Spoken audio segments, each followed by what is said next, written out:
des fêtes dont je n'ai même pas à faire l'éloge. Vous voyez, je m'en fous un peu, c'est pas la question, quoi. C'est pas de savoir.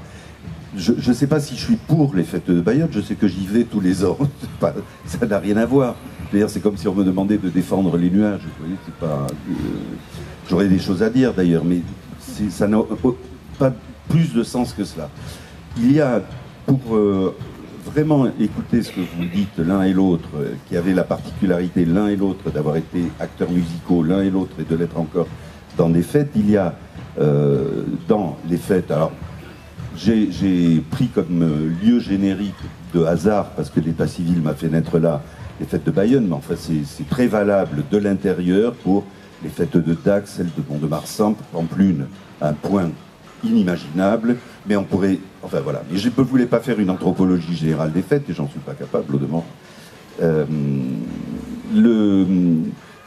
Il y a dans l'activité, dans la suractivité, dans cette dépense qui est liée à l'oubris, à l'ivresse, à la sortie de soi, à la perte de conscience, à tout ce qu'on voudra, il y a dans ce jeu-là quelque chose qui est au fond très naïf et émouvant, et qui fait que ça n'est pas populiste comme tu dis, ni littéraire ou je ne sais quoi. Il y a là-dedans quelque chose de fort qui est le désir de chacun. Tu parlais de pulsion sans désir, ben le désir de chacun de répondre à sa pulsion et de jouer à l'artiste un instant. Un instant. C'est pas beaucoup dans la vie un instant, mais c'est tellement ça. Et la plupart des gens ne s'autorisent évidemment pas ça. D'autant plus que la musique, la fête, la foire se mécanisent, s'automatisent, se dictent, se font à cette espèce de chantage au décibel. Il a fallu réglementer le nombre de décibels aux fêtes de Bayonne. C'est à n'y pas croire, quoi. C'est-à-dire, et les bistrotés qui sont d'une mauvaise foi métaphysique, hein. Mon père était marchand de vin, donc je connais bien la question de l'intérieur aussi, mais on était capable d'argumenter comme des philosophes que s'ils n'avaient pas le droit de mettre 120 décibels dans leur bar, ils perdaient l'affaire. Et il a fallu... Voilà. Donc c'est très très mystérieux, la rivalité du bruit, la rivalité le potlatch de décibels, on ne croit pas, mais... Et les fêtes de Bayonne, pour ce coup-là, se défendent pas mal, parce qu'elles ne sombrent pas dans cette espèce de jeu de cloche intempestif qui essaie de me couper la parole depuis un petit moment. Je pense que le prêtre de Uzès est anti-festaille, non? Là, je vois que la manifestation d'une mauvaise humeur, c'est pas pour le mort, ça. C'est fini. Il y a cette espèce de dépense et de surdépense continue, mais il faut que vous sachiez, j'ai vécu à Séville, où une des plus belles choses du monde s'appelle la feria, qui n'a pas exactement les caractéristiques de Pampelune, c'est le moins qu'on puisse dire, mais à la feria, vous n'entendrez plus une note de flamenco, alors que c'était une sorte de conservatoire dynamique et actif de cette pratique et de ce chant, et de ces rythmes et de ces danses. Vous n'entendrez plus une note parce que toutes les cassettes rivalisent de musique techno. Et alors, c'est marrant ce que tu disais tout à l'heure, parce que j'ai entendu sur France Culture, qui ne sait jamais comment faire pour montrer à quel point elle a les 10 orteils dans la modernité. Donc il y avait une émission sur la techno, et là, vous l'avez remarqué, je n'habite pas Bayonne, je suis parti il y a 50 ans, tout ce que vous voulez, mais il y a une chose contre laquelle je ne peux rien, et cela m'enchante, c'est mon accent. Même si c'est un accent du souvenir, je sais qu'on l'entend. Je sais qu'on l'entend. Donc, dans la phrase qui va suivre, ne croyez pas que je me moque, parce que les gens qui ont des accents me touchent à l'infini. Je travaille avec Merviel, etc. Mais sur France Culture, les deux spécialistes de la techno qui étaient interviewés étaient des jeunes femmes, et elles avaient un accent du sud-est, qui est bien moins élaboré et gracieux que celui du sud-ouest, mais oh, ça va. C'est très premier degré ici. Hein. Et alors, ça me faisait un effet étrange culturellement. C'était l'intervieweur a osé leur dire qu'elles étaient des DJs.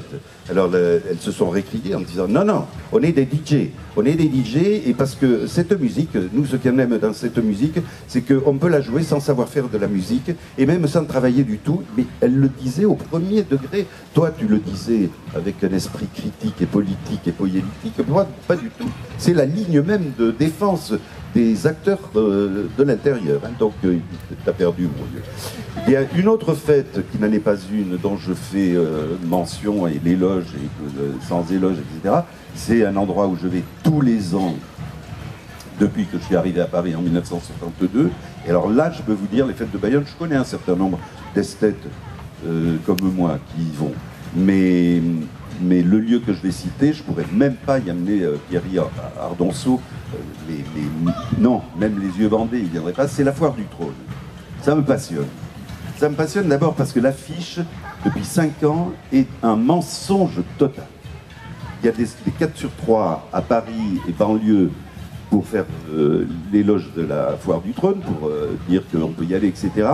Et c'est une affiche qui représente une petite famille, les parents, je suppose, hétérosexuels. Enfin, sur l'affiche, c'est un homme et une femme, blancs, caucasiens.